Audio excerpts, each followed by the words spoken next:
welcome back to the Chaos Corner. I'm going to kind of go on with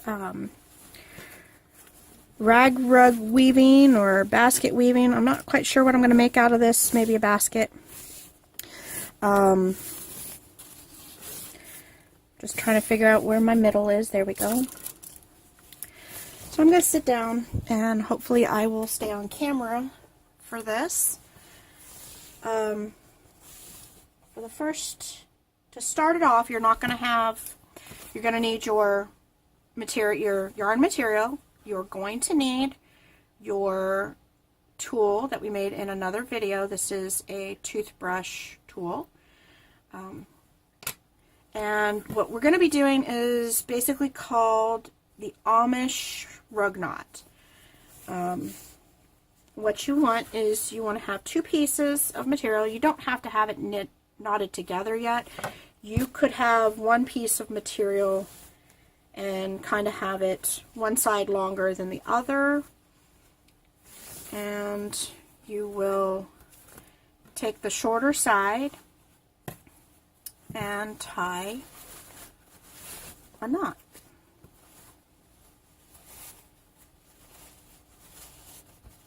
You want to see where this knot is. So keep your finger in it. Try to make it kind of finger sized.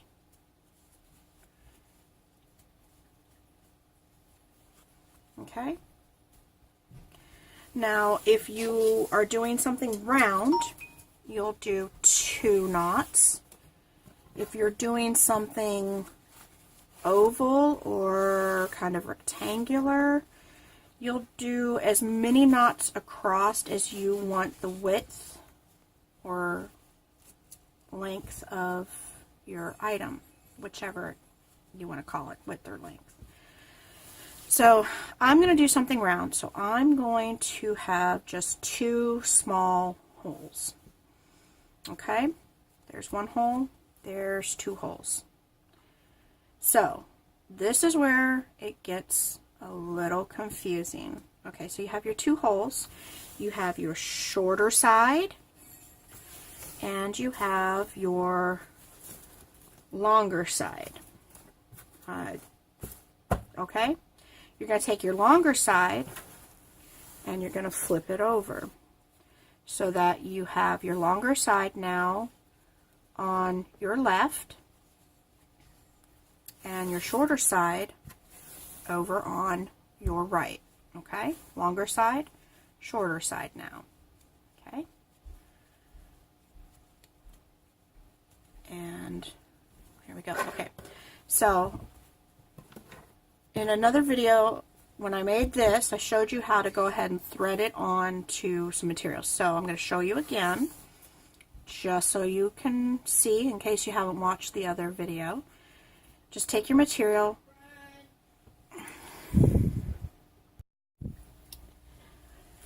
okay, so how to thread your needle onto your fabric. You're going to make sure that your opposite end of your fabric has the slit cut in it. You're going to bunch it up so that you can get it through the hole of your toothbrush needle. Okay, so it's like this right now. If you want to leave it like that and do it, you are more than welcome to. It is something that will work, just like if you were sewing with needle and thread, you could leave it like that. But I like to go one step more, and I put my needle through the slit so that you have it like this, and then I pull my material back down, and then I kind of wrap that around. So it makes it a nice firm, it won't accidentally slip off as you're doing it. So now you have your 2 knots that you've already made. You have your long end over here to your left, you have your short end over to your right, and your needle in place. Okay, now this is going to look really weird at first. The first couple ones seem a little bit awkward. So now you take your short material and put it over to the left, long one on the bottom, short one on the top, and you're not going to go back in through here. You're going to come and you're going to go through your second hole, and you're going to go under the long, over the short, and you're going to pull through.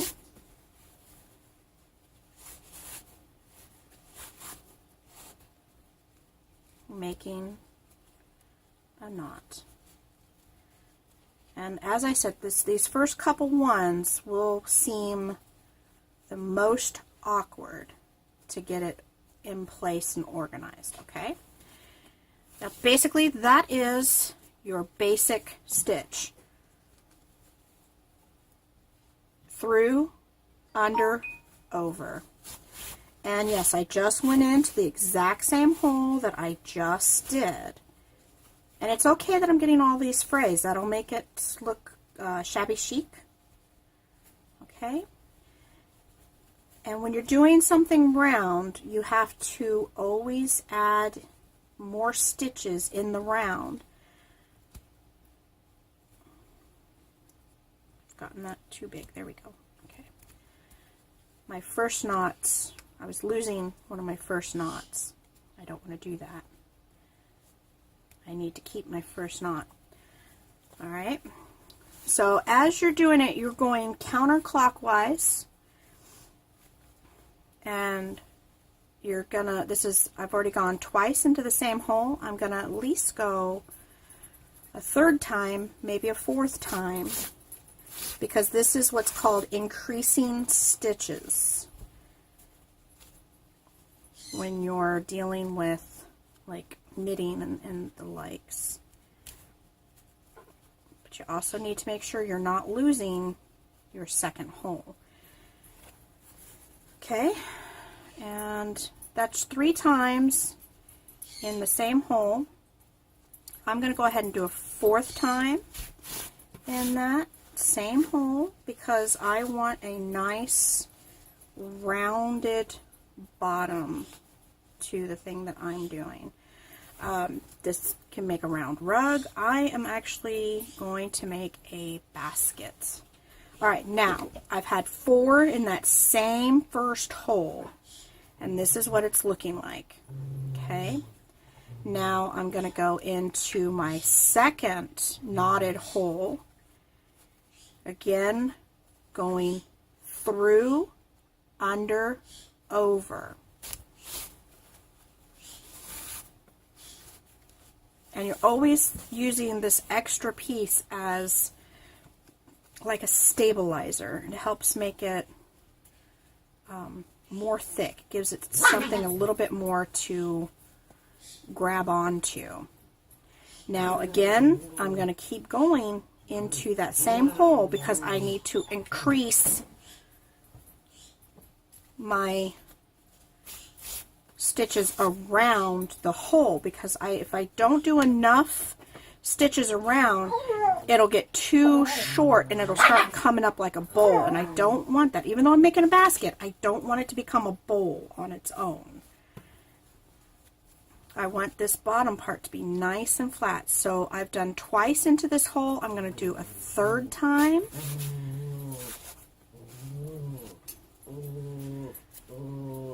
And I'm going to have to kick some dogs out of my room because, again, everybody is against me doing this tutorial, apparently.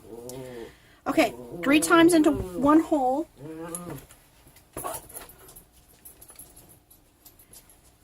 3 times into one hole. And that's just to give me more around and to keep it flat. If you go along and you notice it's starting to bowl up, try to backtrack your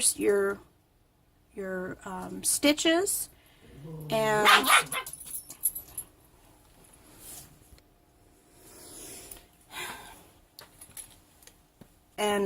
just backtrack your stitches, which is real easy. You just go back with your needle and take out your knots, and then just add in more stitches into the same hole.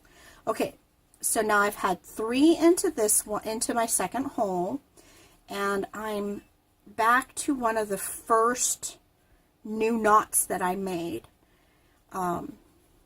So what I'm going to do now is I'm going to go into this knot, going through, under, over.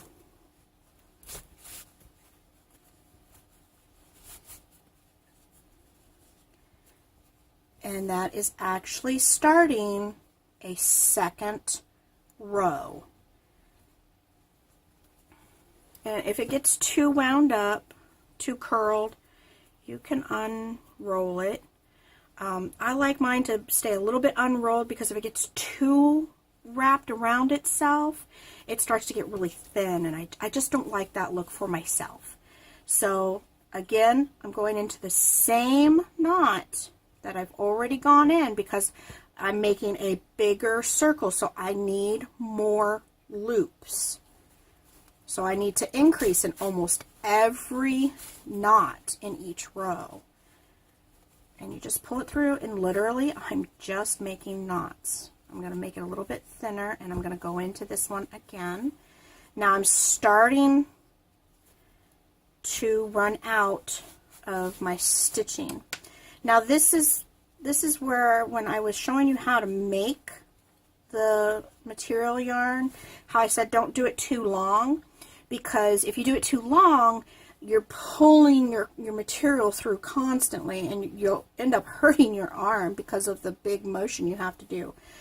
So you won't get much sewn with a shorter piece, but it'll be easier on your shoulder, and you should already have a whole bunch of pieces cut, and I do. So I'm going to grab myself another piece. And see, I just took my pieces and rolled them around my hand and stuck it through so that it would stay neat in my bag and not get all tangled. So I'm going to fold down one end. I'm going to make my slit. I'm going to undo my hook. So I'm going to pull this part forward, and then I'm going to push the material back out, so I'm making that U. Take it off, take it off. Okay. Then I'm going to have the end of my working yarn facing that way. My new yarn, the end facing to my left, so that my slits are on top of each other. Then I'm going to find the end of my new yarn, the end of my new yarn, and under through, just like that.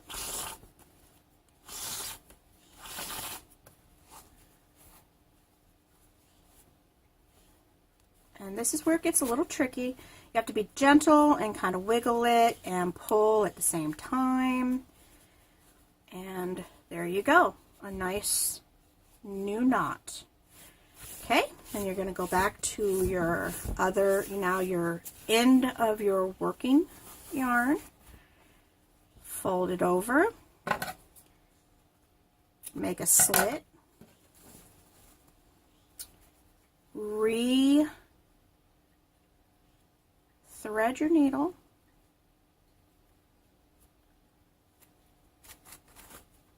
okay, find the slit, pull it through so that you've got that U going on. Then with the end opposite of the end, for lack of a better word, pull it back down so that you make a little skirt. Okay, now you're ready to rock and roll. You have your new end down there. Now you'll see that this new piece that I just put on is a lot longer than the piece I was working with. So you're going to see what I mean, that you're going to have to pull it through and pull it through and pull it through. So again, I've got 3 knots in that first one. this next one, I might only need to do 2. And there's no real formula to how many you do in each one. It just kind of depends on how big you're making it, how flat it needs to be, and again, enough to keep it from bowling up. So I'm pulling and I'm pulling and I'm pulling and I'm pulling and I'm pulling. It's going to snag just a little bit at the knot, but you just give it a pull on through and keep going. I'm gonna do this one on camera up until this knot, so you can kind of see how the knot just kind of fades away into the work. You won't even really notice it because you're just making knots. So a second time into that hole, and I'm pulling through, pulling through.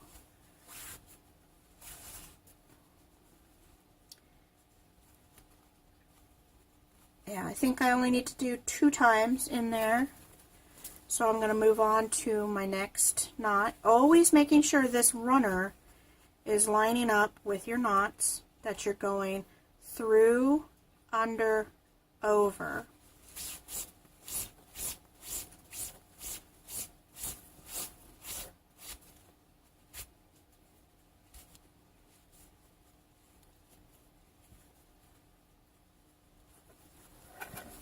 Okay, I'm almost where that knot's gonna disappear. Probably not this one, but probably the next knotting. Gotta kind of help it through. Okay, it might disappear on this one.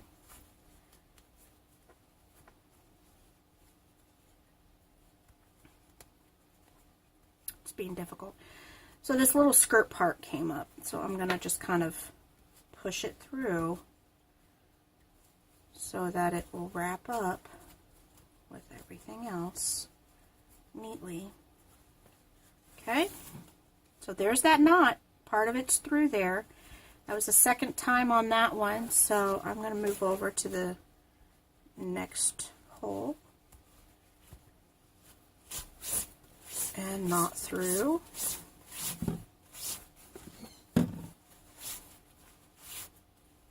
Oops, sorry guys, I think I was just off camera there. And it's okay if this stays kind of flappy, because as you come back around, you'll catch it with the next looping over.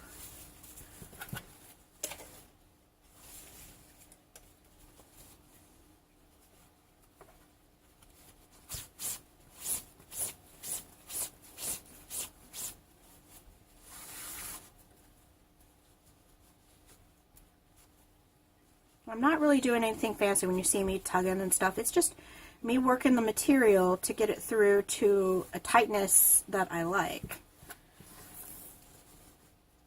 And I've already done twice in there, so it's time to go to the next one. So far with this round, it seems like for the most part 2 is going to do it. So I'm going to pause, and I'm going to go until I'm back to this part so you guys can see how this just disappears and you're not even going to see it.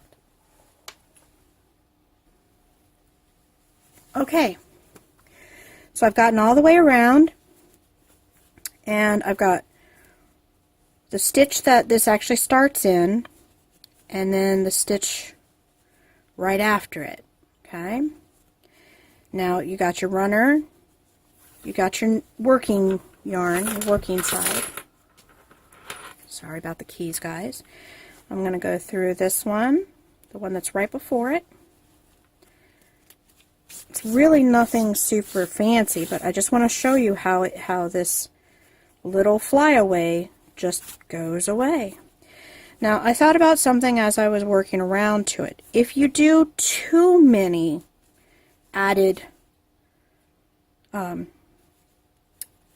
stitch increases, if you do too many, you're going to end up with this like wavy ripple effect. If that's what you're going for, great. But, you know, most people want it nice and flat, so it's this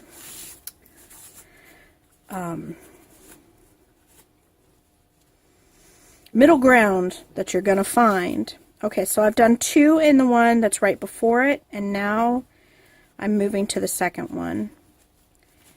And I'm going to kind of tuck it under my runner. This is my running, and this is my working. This right here is my working.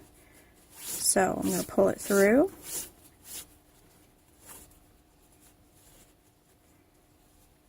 Okay, there's my first stitch through there. And now I'm going to do a second stitch. Okay, so that's where, right here, is where there's a knot from a joined piece of fabric. It's right there, but you can't tell that there was a join right there. So that's really cool. Okay, now you keep going until you have this the size you want. If you're doing a rug, you just keep going till you have the size of the rug. If you're going to make a basket, you go until you have the base of your basket. This, I'm going to go ahead and do it as a basket. That way I can kind of show you guys a finished product much sooner. So I'm going to stop the video, and I'm going to keep doing this until I get it to the base that I want, and then I'll show you how I start my sides. Alright, I'll see you guys soon. Okay, I just got to a point where I thought of something that you needed to see. I got to the end of my working yarn, okay? I also got to the end of my running yarn. You always want to keep a running yarn, so when you get to the end, you hook it just like I showed you earlier, and like I'm going to go ahead and show you again. I'm going to undo my needle, take it off. I'm going to get my end folded down about 2 inches. I'm going to cut about a 1/2 inch so that I end up with 1 inch. I'm gonna, whoops, no, I'm not going to thread it through my needle yet. I'm going to get my old piece, put my new piece on the top. I'm going to get my other end of my working yarn. Now, this is what I would be doing if it was my running yarn. I would just be getting the other end of my running yarn. You take the new piece up through the bottom of the other 2 pieces and pull. And pull and pull and pull until you get here to the end. And then it's kind of a gentle wiggle. Wiggle, wiggle, wiggle. Okay? Now, if you end up with like a whole bunch of frame pieces, let me see, I thought I had some. No, I pulled them off. If you end up with frame pieces that are bunching up all over the place, you can just take them and, like this one here, just rip it off. It's okay. You want a little bit of the frame to happen because that gives it its personality. It shows that it's a rag rug. But you don't want it to be enough that, if you're making it a carpet, if you walk on it, you don't want to snag your toe on it and cause yourself to trip. But, a little bit of these frays gives it personality, gives it a worn look, homemade look. So, just thought I'd let you know, you got to keep your running yarn long, because you're going to always have that going around, because it makes your stitch more strong. And then to put on another one, and again to put on your yarn needle.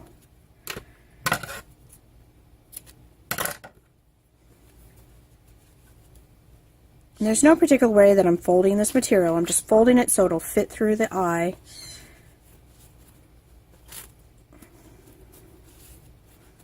And I just fold this down so that it goes through nicely. Because if it's up like that, it can, get caught and cause problems. So if you put it down like this, it goes through nicely, and you're ready to rock and roll. All right, I'm still not quite to the width of the bottom that I want. So I'm going to turn this off, and I'll be back when I'm actually to the end of my bottom.